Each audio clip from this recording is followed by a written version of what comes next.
Mes parents, qui sont presque adultes, se sont divorcés quand j'avais 6 ans. Mon père s'est remarié 3 ans plus tard avec ma belle-mère, qui a un enfant, un adolescent mâle. Mon demi-frère n'a pas de père dans la image, tout comme ma mère, donc nous vivons tous les deux à temps plein dans la même maison. Je suis assez proche de mes grands-parents paternels parce que je passe tout un été avec eux et les aide. Mon demi-frère est toujours invité, mais il ne vient jamais. Ce n'est pas que mes grands-parents ne l'aiment pas ou ne l'acceptent pas, mais ils ne sont pas proches.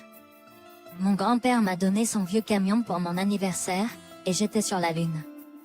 C'est assez classique qu'il possédait quand il était adolescent et en a pris soin. Il n'a pas l'air neuf, mais il fonctionne aussi bien que lorsqu'il était neuf, et c'est super sentimental.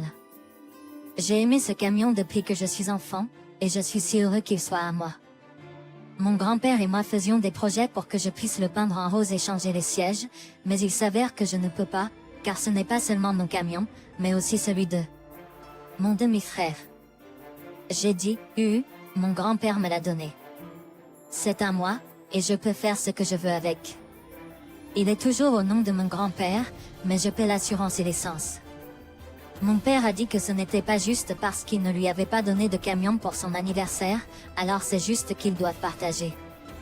Nous avons discuté pendant des jours, mais j'ai finalement été forcé de donner la clé pour qu'il puisse en faire une copie. Je déteste chaque instant où mon demi-frère conduit ma voiture. Je déteste l'horaire de mon père parce qu'il le favorise, et je déteste mon demi-frère parce qu'il s'est contenté de cela. Pour être honnête, il ne m'est jamais venu à l'esprit de dire à mon grand-père ce qui se passait. Vendredi dernier, il et ma grand-mère sont venus me donner un cadre de plaque rose qu'il a trouvé et m'ont offert de le changer pour moi. J'ai dit merci, mais que je ne pouvais pas, et j'ai tout déversé.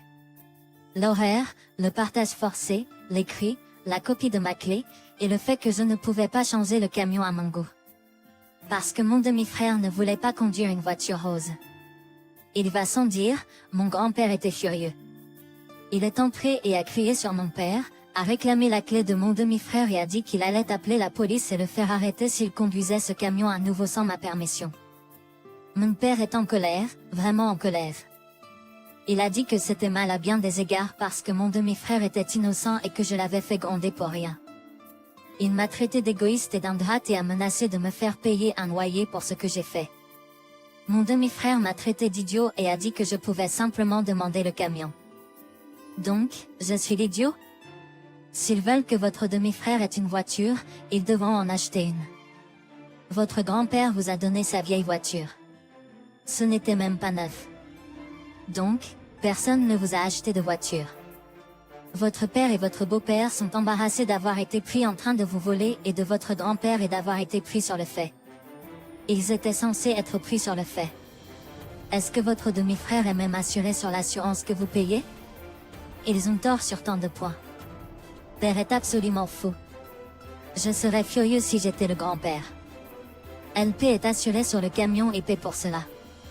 Grand-père est toujours sur le titre cependant, donc il a une certaine responsabilité potentielle. Il est clairement disposé à vivre avec cela pour sa petite fille. Sans lui dire, papa a mis en place une importante responsabilité en permettant à un jeune garçon de conduire la voiture. Si j'étais grand-père, cela seul serait suffisant pour me faire vivre cela. Le reste de cela m'enverrait par-dessus le bord. Faites peindre le camion en rose depuis que votre demi-frère est trop macho pour conduire une voiture rose. Cela rendra automatiquement le camion inutilisable pour lui.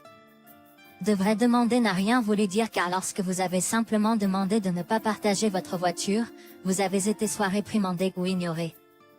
Oh, et si papa exige que vous payiez un loyer, faites vos valises et appelez vos grands-parents. Ne le dis pas.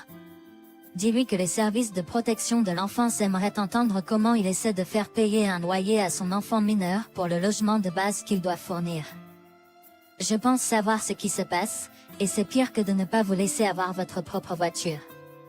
Votre père est en colère qu'il n'ait pas de fils biologique. Il est en colère que son père ait donné son camion à vous, une fille, quand cela aurait dû aller à un homme comme lui, ou à son stepson. Une grande toxicité masculine est en jeu ici, et votre famille a besoin d'un counseling. Je commence à comprendre pourquoi votre mère a divorcé de votre père. Il semble qu'il ne respecte pas les femmes du tout. Ma femme a un club de livres hebdomadaire avec ses amis, et je suis heureux qu'elle prenne le temps de profiter de ses passe-temps et de se connecter avec des amis. Le problème est qu'elle s'est portée volontaire pour accueillir le club dans notre maison et je ne suis pas autorisée à être là alors qu'ils se réunissent. Donc, bien que je n'y tienne pas rigueur pendant 1 heure de temps en temps, ils se réunissent hebdomadairement pendant 3 à 4 heures à la fois. Elle dit qu'il y a une règle des hommes interdite parce que les femmes partagent des choses privées, ce que je comprends et respecte, mais je ne pense pas non plus qu'il soit juste qu'elle laisse attendre à ce que je sois expulsée de ma propre maison pour la plupart de mon week-end. Surtout depuis que je travaille 6 jours par semaine. J'aime aussi passer le temps supplémentaire à jouer à des jeux vidéo, donc ce n'est pas comme si je pouvais emporter mon ordinateur portable au Starbucks avec moi. J'ai proposé de mettre des écouteurs et de rester dans la chambre, mais elle dit que les femmes sentiront toujours ma présence. J'ai demandé si les femmes pouvaient se relayer pour accueillir, mais elle dit qu'elles ont toutes des raisons pour ne pas accueillir, y compris, ce que j'ai trouvé agaçant, certains de leurs maris ne veulent pas quitter leur domicile pendant tant d'heures. J'ai également demandé s'ils pouvaient se rencontrer dans un café et même offert de les aider à louer une salle de réunion quelque part, mais elle a dit qu'ils se sentaient plus à l'aise chez eux. Cela fait 2 mois que ça dure. Et la semaine dernière, je lui ai dit que je ne pouvais plus continuer et qu'elle devait trouver une solution elle-même parce que je lui avais déjà donné tant d'options et que je lui avais fait savoir que je ne partais pas ce week-end. Je pense qu'elle a cru que je plaisantais, mais samedi, je suis restée à la maison par respect. Je suis restée dans la chambre où tout le monde est venu, mais elle savait que j'étais là, et je pouvais dire que la réunion avait été écourtée à cause de cela. Mon épouse et moi avons eu une énorme dispute par la suite, et nous voici maintenant. Elle ne me parle plus, et je suis assez en colère, mais je ne suis pas sûre de savoir qui a tort ici. Pas l'idiot. Vous avez raison. C'est un peu excessif de se faire expulser de sa propre maison chaque semaine, et vous lui avez proposé des compromis, et cela n'a pas été bien accueilli. Cela fait d'elle l'idiot. Je pense que vous devriez organiser une soirée entre hommes avec des sports et tout et lui dire qu'elle doit partir. Ouais, qu'est-ce que c'est que ça? Les femmes sentiront la présence d'un homme dans la maison. Ils détecteront une aura de masculinité et seront sur la défensive en sachant qu'un homme est quelque part dans l'immeuble. Je comprends parfaitement pourquoi, dans certaines situations, certaines femmes, en raison de traumatismes passés, ne se sentiraient pas à l'aise avec un homme qu'elles ne connaissent pas, mais se hainent. Et pas l'un de ces cas. Il s'agit de l'ami de leur femme dans sa propre maison, et ce n'est pas comme s'il était assis là au milieu de tout. Il est dans une autre pièce en train de faire sa propre chose. Quelque chose à propos de tout ce scénario ne me semble tout simplement pas correct. Je ne peux même pas mettre des mots dessus, ce qui est tellement frustrant, mais oui, quelque chose ne va pas ici. La femme de Loupé est exceptionnellement inconsidérée et égoïste. Elle a choisi le jour pour accommoder tout le monde du club de livres sauf son mari, et elle est plus attentionnée envers les maris des compagnes de club qu'envers le sien. Je dois me demander ce que cette femme pense. Si mon conjoint montrait plus de considération à l'égard des membres de son club et de leurs conjoints que moi, nous aurions un gros problème. Je pense que c'est une sorte de flex pour elle. Leurs maris ne partiront pas, mais j'ai le mien enroulé autour de mon petit doigt. De plus, il est évident qu'ils parlent de mal de leur mari pendant ce club, peut-être même d'indiscrétion. Mon gars, tu avais travaillé 6 jours par semaine, et le seul jour où ta femme peut organiser un club de livres qui prend un tiers de la journée est ton jour de congé. Mon homme, ta femme ne veut pas que tu sois là. C'est intentionnel. Je suis un homme, j'ai 37 ans, j'ai une fille, maintenant une adolescente, Olivia, d'une relation précédente. Actuellement, je suis mariée à ma femme qui a une fille, une adolescente, Brittany. Donc, Brittany est l'opposé d'Olivia. Par exemple, Brittany est une enfant sociable et Olivia est une introvertie. La liste est longue, mais ce sont juste des contraires complets. L'anniversaire d'Olivia était il y a 2 jours. Elle aime le chocolat, et j'ai décidé que ce serait le goût que je choisirais lorsque j'ai contacté la boulangerie. Cependant, ma femme s'y est opposée depuis que Brittany déteste le chocolat et a suggéré que nous options pour la vanille. J'ai dit non, car Olivia le déteste. Et c'est aussi son anniversaire, alors elle devrait pouvoir avoir son gâteau avec sa saveur préférée. Ma femme s'est mise en colère et l'a pris comme si je ne me souciais pas de Brittany et que nous devrions choisir un autre goût neutre à la place. J'ai écarté cette option et j'ai dit non plus de discussion à ce sujet car j'avais déjà décidé de ce qu'Olivia voulait. Le jour de l'anniversaire, j'étais censée aller chercher le gâteau, mais j'ai été surpris de voir ma femme rentrer chez elle après avoir récupéré le gâteau à la boulangerie. J'ai regardé et j'ai découvert qu'il ne s'agissait pas d'un gâteau au chocolat, mais d'un gâteau à la vanille avec de petits morceaux de chocolat. Je me suis mis en colère en pensant qu'ils avaient fait une erreur et j'étais sur le point de les contacter, mais ma femme a dit qu'il n'y avait pas d'erreur. Et elle a appelé la boulangerie la veille et a apporté de légères modifications au gâteau pour satisfaire les deux filles. J'ai été stupéfait. J'ai perdu mon calme auprès d'elle et lui ai demandé pourquoi diable elle avait fait cela. Elle s'est défendue en disant que les anniversaires ne sont pas une excuse pour montrer de la préférence et que sa fille regarde et observe comment je traite les deux filles. Je lui ai dit de se taire car je payais, puis j'ai appelé la boulangerie et expliqué ce qui s'était passé. J'ai fait renvoyer le gâteau et le remplacer par un gâteau au chocolat. Bien qu'il soit plus petit, cela a fonctionné. Ma femme a refusé de participer à la célébration. Plus tard, nous avons eu une énorme dispute où elle m'a appelé contrôlant et égoïste pour avoir renvoyé le gâteau au lieu d'utiliser cette opportunité pour apprendre à Olivia à compromettre afin que tout le monde soit heureux. Donc maintenant, je lui apprends à être égoïste. J'ai dit que ma fille a le droit d'être égoïste le jour de son anniversaire et que, elle, ma femme, lui apprenait à être gâtée. Mot pour mot, et cela a conduit à une plus grosse dispute. Nous ne parlons pas pour le moment. Suis-je l'idiot de rapporter le gâteau et de ne pas tenir compte de l'avis de ma femme? Pas l'idiot. Votre femme est idiote de vous avoir trahi. Le gâteau était vanille pour rendre Brittany heureuse, avec de petits morceaux de chocolat pour la fille qui fête son anniversaire. Pourquoi Brittany ne peut-elle pas apprendre à compromettre?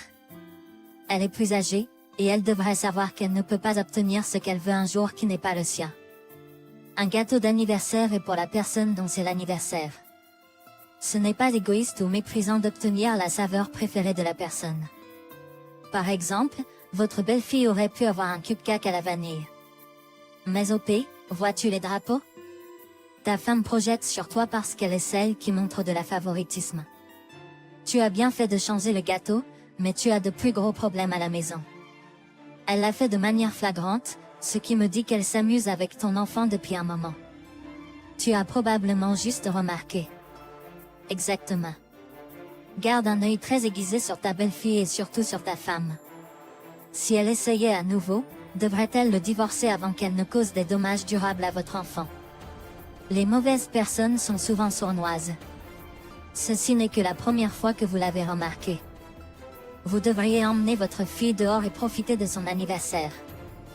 Vous devriez emmener votre fille à un rendez-vous entre père et fille pour qu'elle sorte de la maison et se sente en sécurité, et demander si des choses similaires se sont produites. J'ai 28 ans et je sors avec mon petit ami depuis 7 mois. Sa famille est d'origine italienne et ils en sont très fiers. Ils m'ont invité chez eux plusieurs fois. La nuit dernière, ses parents sont venus à l'appartement pour la première fois. Ils ont dit qu'ils visitaient un ami et ont décidé de s'arrêter pour dîner. J'ai paniqué quand ils ont dit dîner parce qu'il était tard, et je travaillais et n'avais pas le temps de cuisiner. Donc, j'ai commandé une pizza pour nous tous. Le deuxième, ses parents ont vu la pizza, et ils se sont mis en colère. Son père m'a regardé avec mépris et a ensuite dit que j'avais servi intentionnellement de la pizza juste parce qu'ils étaient italiens. En d'autres termes, il a prétendu que j'avais plaisanté avec leur nourriture et que j'avais supposé qu'ils ne mangeraient que de la nourriture italienne, ce qu'il a appelé raciste. J'étais confuse. J'ai dit que je ne pensais pas qu'il était interprété de cette façon, mais il a dit, si vous avez des invités asiatiques, leur servez-vous des sushis? Comment aimeriez-vous qu'on ne vous serve que des McDonald's et des frites chaque fois que vous nous rendez visite, puisque c'est ce que mangent les Américains? J'étais abasourdi par ces mots. En gros, il disait que juste parce qu'ils sont italiens, je ne devrais pas supposer qu'ils aimeraient manger de la pizza, mais qu'ils n'aiment pas la pizza? Ils se sont levés et ont dit qu'ils voulaient partir. Mon petit ami a essayé de les retenir et de les inviter à se détendre, mais ils sont partis finalement. Il a explosé, disant que je les avais offensés en leur servant de la pizza et de les avoir indirectement insultés. Il m'a dit d'appeler et de m'excuser, mais je n'ai pas voulu, et que je n'avais pas le temps de cuisiner quelque chose après qu'il se soit présenté à l'improviste. Il est devenu plus en colère et a demandé si ses parents avaient besoin de permission pour lui rendre visite. Je me suis rétractée, pensant qu'il se calmerait, mais il a continué à dire que je les avais offensés et que je devais m'excuser. Je suis complètement et sincèrement confuse. Suis-je l'idiot, hein? Invitée dans notre propre foyer et elle se croit trop bien pour la cuisine italienne. Elle a réussi à préparer un repas italien traditionnel et délicieux. Donc, elle se croit italienne juste parce qu'elle sort avec notre fils.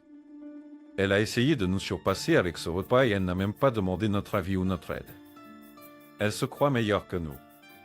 Elle leur a demandé ce qu'ils aimeraient commander pour emporter. Elle a fait en sorte que ses invités choisissent leur dîner. C'est une hôtesse horrible. La prochaine fois, elle devrait simplement commander chez Olive Garden. Ils veulent être offensés par de la nourriture italienne factice. Olive Garden est la solution. La pizza, en comparaison, est douce et à peine une chose italienne de nos jours. Toujours est-il, pourquoi est-ce ta responsabilité de commander le dîner? Ton petit ami était là et ce sont ses parents. Il aurait dû être responsable de fournir le dîner. Ma belle-mère est hébergée chez mon mari et moi depuis presque 2 mois. Cela commence à me taper sur le système. Elle réarrange constamment les meubles et jette la nourriture qu'elle n'aime pas. Mon mari ne veut pas la faire rentrer chez elle. Nous attendons un enfant et il pense que j'aurai besoin d'aide. J'en aurai peut-être besoin, mais je ne veux pas l'aide d'elle. J'ai toutes sortes d'hormones, et je veux que mon mari prenne soin de mes besoins, mais il ne le fera pas avec sa mère dans la maison. Elle aime aussi venir dans notre chambre la nuit. Elle frappe généralement, mais pas toujours. Mon mari est parti en ville pour le week-end pour le mariage d'un ami. Si j'avais appelé, il aurait pu rentrer chez nous en 2 heures, donc je vais bien avec lui partant. Ma belle-mère a décidé de venir dans ma chambre samedi soir pour discuter de qui sait quoi. Cela ne s'est pas bien passé. Nous nous sommes juste regardés. Finalement, elle est devenue écarlate et a claqué la porte. Je l'ai appelée et lui ai dit que je voulais qu'elle s'en aille. Elle l'a appelée et a dit que je suis une maniaque.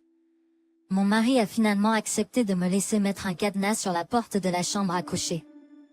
Je lui ai dit qu'elle serait toujours là dans 1 semaine, je déménagerai dans la maison de mes grands-parents jusqu'à ce qu'elle soit partie. Je ne veux que ma vie privée et mon mari retournent. Suis-je l'idiot? Pas l'idiot. Votre belle-mère projette. Cela ressemble à une vraie maniaque si elle aime s'incruster pendant les heures intimes de son petit garçon. Et votre mari vous laissant mettre un cadenas sur la porte? Je l'appellerai un jour trop tard et $1 de trop. Mais même cela est trop généreux. Vous avez un problème de belle-mère, cher. Les gens peuvent être salés à propos des ultimatums, mais celui-ci était le bon usage d'un, en supposant que vous le suivrez. C'est une situation qui brisera votre mariage si elle n'est pas vérifiée. Vous n'avez pas un problème de belle-mère. Vous avez un problème de mari. C'est ça et votre maison. Si vous aviez un visiteur qui mettait votre mari mal à l'aise, je suis sûre qu'il s'attendrait à ce que vous le fassiez sortir. Ce n'est pas à propos d'un cadenas sur la porte. Elle ne comprend clairement pas que la maison n'est pas sous son contrôle et il ne l'a pas clarifié pour elle. Alors, faites de Maman S-Boy prendre une décision où vous vivrez avec ces visites pour le reste de votre vie. Jeter de la nourriture est clairement un manque de respect. La chaîne 2 est clairement juste en train de te montrer qui est le patron. Ce n'est pas une erreur. Range les affaires de ta belle-mère aujourd'hui et dis-lui qu'elle doit partir. Ne attends pas l'aide de ton mari. C'est ta maison, ce sont tes règles. Ne te laisse pas faire ainsi. Cela ne devrait pas être ton problème si ton mari veut vivre avec sa mère.